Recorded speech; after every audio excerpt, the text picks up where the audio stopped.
So hello traders, आप सबका स्वागत है इस चैनल परफेक्ट ट्रेडर्स में। कल का डेट है 1 फरवरी। बजट का दिन आ चुका है। अभी देखते हैं हम लोग कि कल मार्केट किस तरह से रिएक्ट कर सकता है बजट वाले दिन पे, जो ऑलमोस्ट हर एक ट्रेडर्स को बेसब्री से इंतज़ार होता है साल के इस दिन का। शुरुआत करने से पहले मैं आपको सभी ट्रेडर्स जो भी मेरे व्यूअर्स है सबको बता देता हूँ कि मैं सेबी रजिस्टर्ड नहीं हूँ, एनआईएसएम रजिस्टर्ड नहीं हूँ। मैं अभी जो भी इस वीडियो में बोलूँगा या फिर मेरे पिछले वीडियो या फिर आने वाली वीडियो में जितना भी चीज़ मैं बोलूँगा, वो सब में एक ही चीज़ कॉमन है कि मैं सिर्फ एजुकेशनल पर्पस के हिसाब से मैं अपना व्यू शेयर कर रहा हूँ। यहाँ पे मैं कोई भी कॉल्स एंड टिप्स प्रोवाइड नहीं कर रहा हूँ। अगर आप ट्रेड करना चाहते हो तो आप अपने फाइनेंशियल एडवाइजर से कांटेक्ट करने के बाद ही लीजिए। ओके। सो अभी स्टार्ट करते हैं हम लोग। बजट के दिन की शुरुआत किस तरीके से हो सकती है, हमें किन किन चीज़ों का फायदा मिल सकता है, या फिर हमें हमारी स्ट्रेटजीज किस तरीके से बिल्ड करनी है, या फिर हमें मार्केट में ट्रेड करना है कि नहीं करना है, कब स्टार्ट होगा, पूरा ए टू जेड जो जो इम्पोर्टेंट चीज़ें हैं हम लोग पूरी कोशिश करेंगे कि जितने मेजर टॉपिक्स है वो सब कवर करने की। ठीक है। सबसे पहले जो मार्केट का टाइमिंग है, ठीक है, वो मॉर्निंग 9:15 को ही स्टार्ट होगा। बट बजट का जो टाइमिंग है, ठीक है, बजट का जो टाइमिंग है वो स्टार्ट होगा 11 बजे से। ठीक है। ये जो बीच में गैप आ रहा है वहां पे मार्केट साइडवेज एक्ट कंप्लीटली कर सकता है। ठीक है। ये चीज आप याद रखना, यहाँ पे मार्केट साइडवेज एक्ट कर सकता है। अगर मूवमेंट आया तो वो भी वॉलेटाइल आएगा। ठीक है, थोड़ी देर में ऊपर, वापस थोड़ी देर में नीचे, इस तरीके से मूवमेंट आ सकता है। ठीक है, ये एक चीज हो गई। अब दूसरी चीज बात करते हैं सेटलमेंट की। ठीक है। अभी ट्रेडर सेटलमेंट यहाँ पे हॉलीडे है सेटलमेंट का। ठीक है, तो अगर कोई भी स्टॉक्स आप ले रहे हो या फिर जो एग्जिट कर रहे हो या तो फिर आपका प्रॉफिट है, ठीक है, तो आपको प्रॉफिट जो है ना वो कल आपके अकाउंट में नहीं दिखेगा, आपको दिखेगा नेक्स्ट ट्रेडिंग सेशन पे, क्योंकि वहां पे वर्किंग आवर्स के बीच में ही आपका सेटलमेंट होता है। तो कल अगर आप कुछ भी करते हो तो आपका सेटलमेंट नहीं होगा, बस ये चीज याद रखना। That is not a big issue, ये आपके दिमाग में होना चाहिए। ठीक है। अब बात करते हैं बजट में किन किन टॉपिक्स पे अपने को ध्यान देना पड़ेगा। ठीक है, विच इज की पॉइंट्स। अब बहुत सारे की पॉइंट्स है, बट अपने लिए जो स्टॉक मार्केट में है उसके लिए जो मेजर जो रहता है ना वो मैं आपको बता देता हूँ। ठीक है, तो अपने को ध्यान देना है सबसे पहले कैपेक्स के ऊपर। ठीक है, कैपेक्स के जो नंबर्स आते हैं, ठीक है, उस पर थोड़ा अपने को ज़्यादा देखना पड़ेगा। अगर एलोकेशन हाई होता है, ठीक है, अगर हायर द एलोकेशन हुआ तो फिर कुछ सेक्टर के लिए मार्केट में बुलिशनेस मार्केट दिखा सकती है। अभी किन किन सेक्टर में यूजुअली कैपेक्स करता है, ठीक है, जो फंड देता है ना इंडिया को। अभी कुछ टर्म्स है जैसे डिफेंस हो गया, ठीक है, रेलवे सेक्टर हो गया। इसके अंदर ना यूजुअली गवर्नमेंट अपना इन्वेस्टमेंट ये करती है, दिखाती है कि कितना इन्वेस्टमेंट अलॉट होगा इन इन सेक्टरों में। तो यहाँ पे डिफेंस सेक्टर्स में जो है, ठीक है, तो उसका मैं आपको एक पे बता देता हूँ सबसे पहले कि बेल जो है, ठीक है, जो मैं स्टॉक्स के साथ भी चलो साथ में ले लेता हूँ। ठीक है, तो यहाँ पे ये जो है बेल हो गया, फिर अपना बीडीएल हो गया, ठीक है, फिर एचएल हो गया। ये सारे के सारे डिफेंस सेक्टर के जो मेजर क्वांटिटीज जो रहती है ना, मेजर वेटेज जो रखती है वो है। फिर रेलवेज की अगर बात करूँ तो रेलवेज के जो मेजर स्टॉक्स है, जैसे हो गया आईआरएफसी हो गया, फिर आरवीएनएल हो गया, फिर अपना आईआरसीटीसी हो गया। ठीक है, ये सारे के सारे जो है, जैसे कॉन्कर हो गया, ठीक है, जो छोटे छोटे पार्ट्स भी बनाते हैं बट वेटेज उसका बड़ा है, वो सारी कंपनीज ये आ चुकी। इंफ्रा के अंदर आ जाती है एलएनटी, आ जाती है आईआरबी, आ जाती है, ठीक है, फिर आरईसी आ जाती है। ठीक है? तो ये कुछ कंपनीज है, जो स्टॉक्स है, जो ये सेक्टर्स में हैवी वेटेजेस रखता है, या तो फिर उनको गवर्नमेंट्स प्रोजेक्ट्स ऑर्डर्स, ठीक है, ऑर्डर बुक्स जो भी है वो गवर्नमेंट इसको प्रोवाइड करती है और उनका बिजनेस बढ़ता है। तो कहीं ना कहीं अगर कैपेक्स बढ़ता है तो इनडायरेक्टली इन इन कंपनी को ऑर्डर मिलेगा, जैसे इन कंपनी को ऑर्डर मिलेगा बट ऑब्वियसली वो स्टॉक थोड़ा बहुत तो भागना स्टार्ट कर देगी, क्योंकि इनडायरेक्टली बिजनेस बढ़ता है। सो अभी कैपेक्स एलोकेशन जो लास्ट बजट में था ना, वो अप्रोक्सीमेटली कुछ था 11 या 11.2 लाख करोड़ का था। अब एस्टिमेशन है कि 10% और इंक्रीज करने वाले हैं। 10% इंक्रीज करेंगे मतलब मोर 1 lakh crore, which is approximately पकड़ लो ना 12 से 12.5 लाख करोड़ का यहाँ पे कैपेक्स का ग्रोथ होने वाला है, मतलब 10% का ग्रोथ होगा। तो ये एक चीज एक्सपेक्टेड है, ठीक है, ये कोई ये नहीं है, फॉर्म नहीं है, ठीक है, ये उतना सिर्फ एक्सपेक्टेड प्रोजेक्शन, ये एलोकेशन है। अब सेकंड पॉइंट जो आता है वो होता है एक फिस्कल डेफिसिट, ठीक है। अभी फिस्कल डेफिसिट मैं पहले आपको लास्ट टाइम जो फिस्कल डेफिसिट जो बजट के दौरान पे जो था, ठीक है, वो मैं आपको बता दूं जो करंट है, ठीक है। तो करंट अप्रोक्सीमेटली 4.8 फिस्कल डेफिसिट अभी इंडिया का चल रहा है। अगर ये कम हो जाता है, ठीक है, तो ये एक बहुत ही अच्छी बात आ जाती है। कम मतलब अप्रोक्सीमेटली पकड़ लो, अगर ये 4.5 के नीचे आ जाता है, ठीक है, 4.5 के नीचे आ जाता है तो ये बहुत ही अच्छी चीज आ जाएगी, क्योंकि अगर खर्चा अगर अर्निंग से कम नहीं होगा, ठीक है, तब तक एक अच्छी खासी रैली अपने को देखने को नहीं मिल सकती। तो एक्सपेक्टेड है कि ये 4.8 से जितना कम होगा उतना अच्छा है। 4.5 है तो मार्केट में अपने को एक अच्छी खासी रैली देखने को मिल सकती है। अगर वन साइड रैली चाहिए लाइक दिस, ठीक है, बैंक निफ्टी जो बैंकिंग सेक्टर्स है उसके अंदर, तो अगर ये और अच्छा आ गया, मान लो 4.1 हो गया या तो 4.2 अगर आता है ना फिस्कल डेफिसिट, तो मार्केट मतलब बैंक निफ्टी आपको जो स्पीड से भागता हुआ दिखेगा ना, वो मजा ही आ जाएगा। तो ये चीज पे आपको ध्यान देना है, ठीक है। अब बात करते हैं जो स्टॉक मार्केट में यूजुअली हर एक ट्रेडर्स जिसके लिए रोता है, ठीक है, और सही बात भी है, ठीक है, जो है कैपिटल गेन, ठीक है। अभी कैपिटल गेन के अंदर यूजुअली दो आते हैं, ठीक है, एक तो लॉन्ग टर्म आ जाता है, एक शॉर्ट टर्म आता है। जो करंट है फिलहाल, ठीक है, वो है 12.5 लॉन्ग टर्म के लिए, और शॉर्ट टर्म के लिए है 20। बट इसके अंदर कुछ दिख नहीं रहा है कि वो लोग कुछ चेंजेस करेंगे, कम नहीं करे तो बढ़ाए भी नहीं। ये भी एक पॉजिटिव न्यूज रहेगी कि अगर कम नहीं कर रहे हैं ना तो बढ़ाओ भी मत, अगर बढ़ाएगा ना तो फिर मार्केट यार पूरा चॉपी हो जाएगा, ठीक है। मतलब आपको ट्रेड करने में मजा नहीं आएगा, और आपने ट्रेड किया, मार्केट ऊपर गया, इंस्टेंटली नीचे आ जाएगा। तो यहाँ पे क्या होगा ना, स्पाइक्स जो रहेगा ना कैंडल में वो बढ़ जाएगा। और स्पाइक्स का शिकार नहीं होना है तो आपको प्लीज मार्केट ऑर्डर ना मत लगाना कल, ठीक है। मार्केट ऑर्डर आपको कल प्रॉफिट में रह के भी आपको लॉस में पहुंचा देगा, ये चीज याद रखना। ड्यू टू स्प्रेड, स्प्रेड कल मार्केट में ज्यादा मिल सकता है, तो ये चीज आप याद रखना। तो यहाँ पे जो कैपिटल गेन में है वो फिलहाल तो लग रहा है कि नो चेंज हो सकता है। अगर चेंज हुआ तो आशा है कि टैक्स कम करे, अगर बढ़ा तो फिर दिक्कत की वाली बात हो जाएगी। ये तीन मेजर चीजें हैं, कैपेक्स हो गया, फिजिकल डेफिसिट हो गया, और कैपिटल गेन हो गया, ठीक है। अभी आ जाते हैं हम लोग सेक्टर्स के ऊपर कि कौन कौन से सेक्टर्स के लिए अच्छी बात हो सकती है या फिर कौन कौन सेक्टर्स के लिए बुरी बात हो सकती है। तो हम लोग आ जाते हैं सेक्टर्स के ऊपर, ठीक है।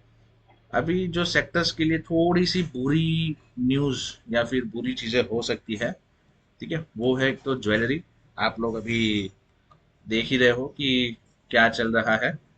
दूसरा है टॉबैको, ठीक है, जो सिगरेट्स बनाती है, आईटीसी एंड ऑल, उनके लिए थोड़ा सा बुरी चीज हो सकती है, क्योंकि अभी हाल ही में टॉबैको का आपने देखा होगा कि जो टैक्सेशन है वो थोड़ा बढ़ा दिया है।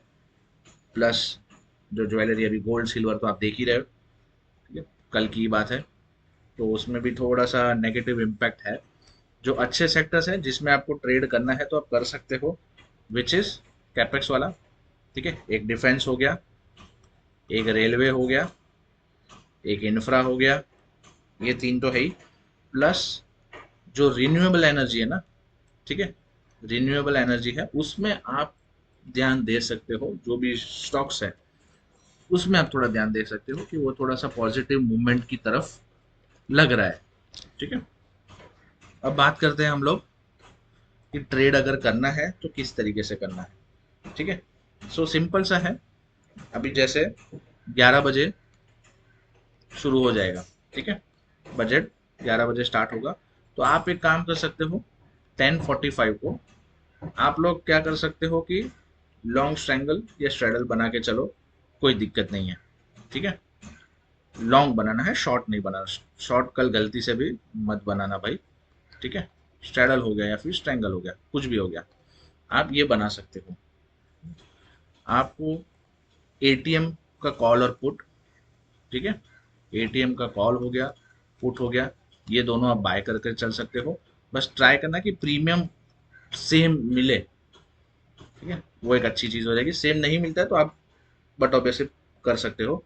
अगर ज्यादा ही डिफरेंस आ रहा है ना, तो आप ओटीएम कॉल और पुट, ठीक है, ओटीएम कॉल और पुट बाय करके चल सकते हो। ओटीएम कितना, ओटीएम अप्रोक्सीमेटली जो डेल्टा आपको मिलेगा ना, 4-5 से लेके पकड़ लो 0.5 तक। अगर और थोड़ा खींचना पड़ा तो 0.4।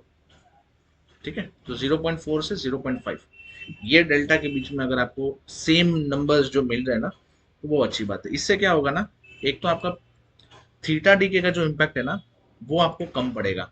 ठीक है, क्योंकि मार्केट में वॉलेटाइल इतना होगा ना कि वो बार बार कॉल को पुट, कॉल के जो प्रीमियम्स है उसको पंप करेगा, थोड़ी देर में पुट के प्रीमियम्स को कम करेगा। अभी आपका डाउट ये है कि कॉल को भी पंप करेगा पुट को भी पंप करेगा, तो दोनों को एक साथ तो नहीं कर सकता, मतलब एक में डीका करेगा। ठीक है, तो अभी जो डीके करेगा ना, उसमें आप कैसे खेल सकते हो, ठीक है, तो होल्डिंग में आप कैसे कर सकते हो ये भी मैं बता देता हूँ। अभी जैसे आपने 10:45 को पंच कर दिया, ठीक है, आपने कॉल एंड पुट दोनों, ठीक है, कॉल एंड पुट दोनों आपने बाय कर लिया। बाय करने के बाद मान लो आपको अप्रोक्सीमेटली मिल गया 800 रुपीज का। ठीक है, थोड़ा बहुत फ्लक्चुएट होगा, आई कैन अंडरस्टैंड। 780 पकड़ो, 820 पकड़ो, तो भी कोई दिक्कत नहीं है। ठीक है, तो यहाँ पे आपको दोनों मिल गए। अभी कॉल वाला जो है ना, मान लो ये सी है, ये पी है। ठीक है, अब जैसे ही पी और सी दोनों ही, ठीक है, अब ये हो जाता है 750। ठीक है, मतलब मार्केट नीचे फॉल हुई।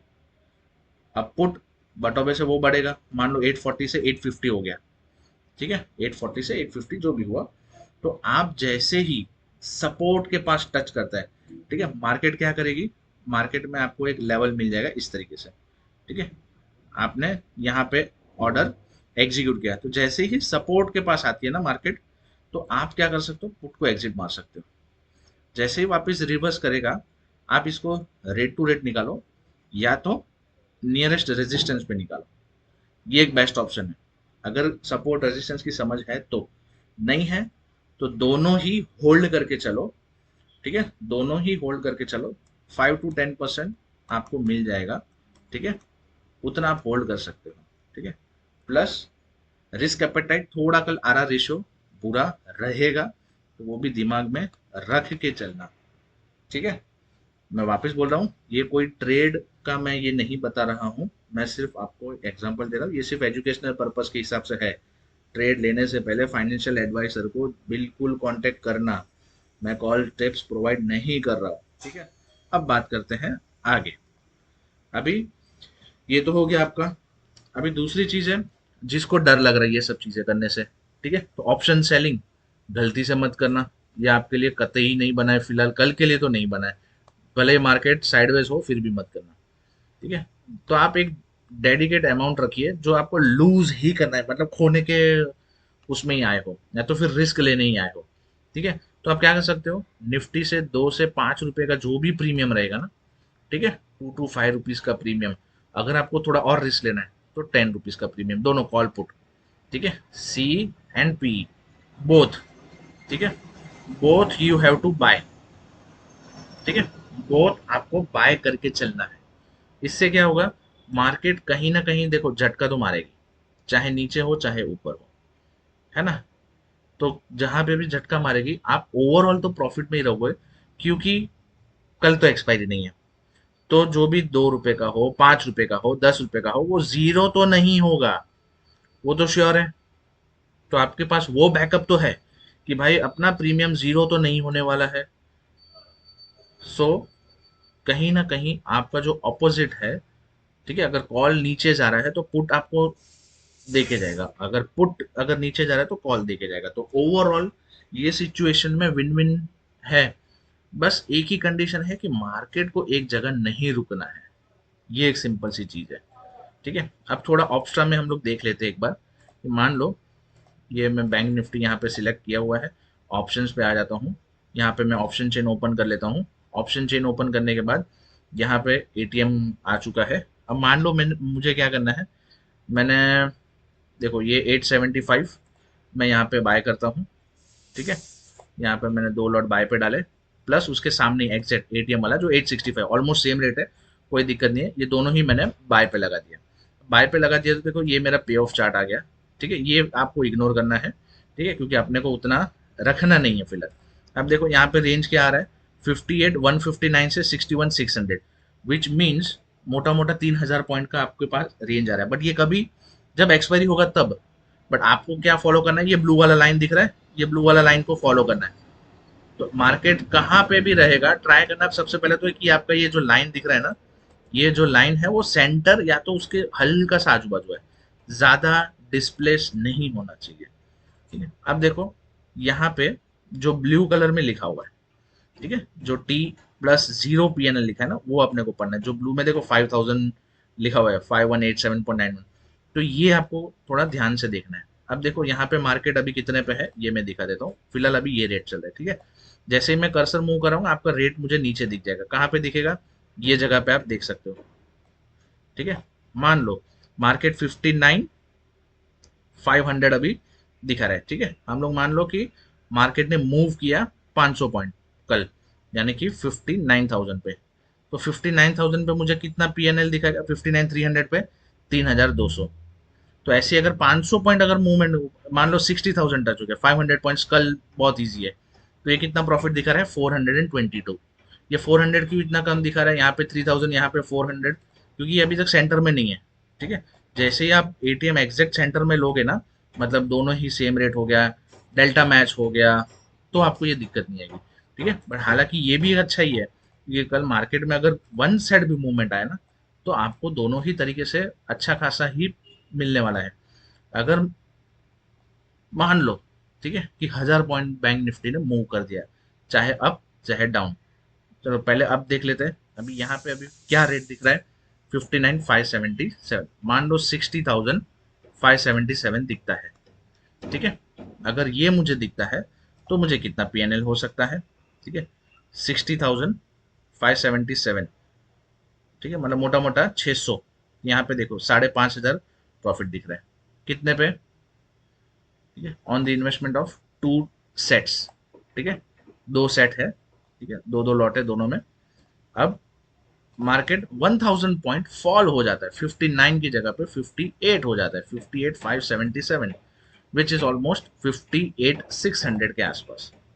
तो यहाँ पे देखो 58,600 विच इज ईयर। ठीक है, तो यहाँ पे 15,000 का प्रॉफिट है। तो आपको सिर्फ मार्केट को मूवमेंट में रहेगा उतना अपने लिए अच्छा है। ठीक है, अब सेम चीज यहाँ पे मैं निफ्टी का भी बता देता हूँ। निफ्टी में क्या है, निफ्टी में ना सिर्फ स्पाइक चाहिए अपने को, ऐसा नहीं है कि वन साइड चाहिए वैसा चाहिए। वन साइड आए तो बहुत ही अच्छा है, ठीक है, पर स्पाइक भी आए ना तो भी बहुत अच्छा है। अब यहाँ पे अपने को क्या करना है, मान लो मैं अभी, हमने इसमें फिलहाल शो नहीं कर रहा उतना, बट मैं आपको फिलहाल अभी यहाँ पे 58 का है तो मैं 58 का बता रहा हूँ। यहाँ पे ऊपर कितना 77, चलो तो मुझे 77 का ही बताना पड़ेगा आपको। ये 77 रुपीज़ का मैंने कुछ तो यहाँ पे कॉल एंड पुट हम लोग बाय करके चल रहे हैं। ठीक है, अब देखो ये क्या है, यहाँ पे ये एकदम फ्लैट में आ जाता है। ठीक है, ये स्ट्रेंगल में आ जाता है, क्योंकि अगर ओटीएम हम लोग कर रहे हैं ना सेम रेट के साथ, तो अभी यहाँ पे क्या है, ये जो टर्निंग वाला है ना, ये भी बहुत अच्छा मूवमेंट देगा आपको। हल्का सा भी झटका दिया, आपको प्रॉफिट दिखना स्टार्ट हो जाएगा। जैसे कि 25,300 है। ठीक है, मैं यहाँ पे एक्सपेक्ट नहीं कर रहा हूँ कि चलो 1,000 पॉइंट का मूवमेंट, मैं सिर्फ एक्सपेक्ट कर रहा हूँ कि चलो एटलीस्ट 400, 500, 300। ठीक है, तो मान लो 25,600 या तो 25,000। हम दोनों ही सिनेरियो में देखते हैं कि अगर 300 पॉइंट ऊपर या 300 पॉइंट नीचे आता है तो अपने को क्या मिलेगा। तो यहाँ पे 300 पॉइंट ऊपर गया तो ऑलमोस्ट 2100 का प्रॉफिट है। अगर 300 पॉइंट नीचे आ जाता है, ठीक है, तो 4500 का प्रॉफिट है। सो कहीं ना कहीं आपको प्रॉफिट कल कमाने का मौका पूरा मिलेगा, बस मार्केट को एक जगह नहीं रुकना है, ये चीज याद रखना। ठीक है, मैं वापस कर रहा हूँ, ये कोई कॉल्स एंड टिप्स मैं नहीं दे रहा हूँ, मैं सिर्फ मेरा एक्सपीरियंस बता रहा हूँ कि क्या कर सकते हो, क्योंकि अंधाधुंध ट्रेड करोगे, लॉस दोगे, उससे अच्छा है कि कुछ सिस्टमेटिकली आप ट्रेड कर सकते हो। अब बात करते हैं कुछ सपोर्ट और रेजिस्टेंस की, कि कहाँ कहाँ पे मार्केट रिवर्सल हो सकता है, तो आप पुट निकाल सकते हो, कॉल होल्ड कर सकते हो, या फिर कॉल आप निकाल के पुट होल्ड कर सकते हो। तो सिंपल सी चीज़ है, देखो मैं आपको कुछ लेवल्स ये बता देता हूँ। जैसे अभी ये एक लेवल है, ठीक है, जहाँ से मार्केट ने एक टॉप बनाया है। सो ये एक एरिया है, उसके ये पूरा एरिया है नीचे तक, ठीक है। सो एक ये वाला एरिया हो जाएगा, यहाँ से हमारा एक रेजिस्टेंस एक्ट कर सकता है, प्लस ये एक एरिया है, यहाँ पे मार्केट एक रेजिस्टेंस एक्ट कर सकता है, ये वाला एरिया जो हो गया, ठीक है, ये वाला जो विक का एरिया है ये हो गया। सपोर्ट की बात करते हैं तो सपोर्ट भी मैं डायरेक्टली बता देता हूँ आपको, कि सपोर्ट कहाँ कहाँ पे रह सकता है। ठीक है, सो यहाँ पे सपोर्ट देखते हैं तो एक सपोर्ट अपने को मिलेगा यहाँ पे, ठीक है, जहाँ पे बहुत सारी अभी फिलहाल ये विक बनी है इस तरीके से, ठीक है। मार्केट ने यहाँ पे कंसोलिडेट करके कैंडल में विक बना के ऊपर गया है, तो ये एक हमारा सपोर्ट बन सकता है। प्लस दूसरा एक सपोर्ट बन सकता है, जो कि है हमारे लिए ये, ठीक है, एक ये वाला जो एरिया है ना, ये एक बन सकता है। ये या तो फिर कैंडल का ये वाला पकड़ लो, जिसमें क्या हुआ इनडायरेक्टली ये भी आ जाएगा, ठीक है, ये देखो, ठीक है। सो ये एक एरिया हो सकता है, ये आपके बन चुके हैं सपोर्ट एंड रेजिस्टेंस, ठीक है। अब यही चीज सेम मैं निफ्टी में भी एक बार बता देता हूँ। निफ्टी में हमारे लिए सपोर्ट रेजिस्टेंस क्या रहेगा, ये भी मैं आपको शो कर देता हूँ। एक हमारे लिए रह जाएगा ये वाला, ठीक है, ये एक रेंज है, ठीक है, ये एक रेंज है। तो रेंज है तो काम करता हूँ, मैं बॉक्स मार्क कर लेता हूँ, वो अच्छा रहेगा थोड़ा, ठीक है। ये एक रेंज बन जाएगा आपके लिए। प्लस प्लस दूसरा कोई अगर है तो दूसरा आपको रेंज में मिल जाएगा, एक ये, ठीक है, हाँ, एक ये रेंज मिल जाएगा। ये रेंज भी आप थोड़ा ध्यान रखना, ये एक आपका सपोर्ट एंड रेजिस्टेंस की तरह काम करेगा। इसके नीचे अगर कोई है तो वो भी मैं बता देता हूँ, ठीक है। ये है हमारा एक और रेंज, ये हमारा बन जाएगा एक और सपोर्ट। इसके नीचे अगर मार्केट जाता है ना तो जाने देना, एक अच्छा खासा फॉल ही देखने को मिलेगा अपने को, ठीक है? और एक और रेजिस्टेंस भी ड्रॉ कर लेते हैं, ठीक है। तो रेजिस्टेंस के लिए हमारे पास है एक ये वाली चीज़ है, ठीक है, ये बन चुकी है एक रेजिस्टेंस। दो रेजिस्टेंस, दो सपोर्ट इन निफ्टी, एंड दो रेजिस्टेंस एंड दो सपोर्ट इन बैंक निफ्टी, ठीक है। ये चीज़ आप याद रखना, ठीक है। सो आशा करता हूँ आपको बजट का एनालाइज अच्छा लगा होगा, ट्रेड प्लान समझ आया होगा, किन किन चीज़ों पे ध्यान देना है, ये सब चीज़ें आप ध्यान दे के फिर ही ट्रेड करना। बिगिनर हो तो सिर्फ मजा लो मार्केट का, देखो, रिस्क मैनेजमेंट थोड़ा फॉलो करना, जो जो ट्रेडर्स कल ट्रेड करने वाले हैं, ठीक है।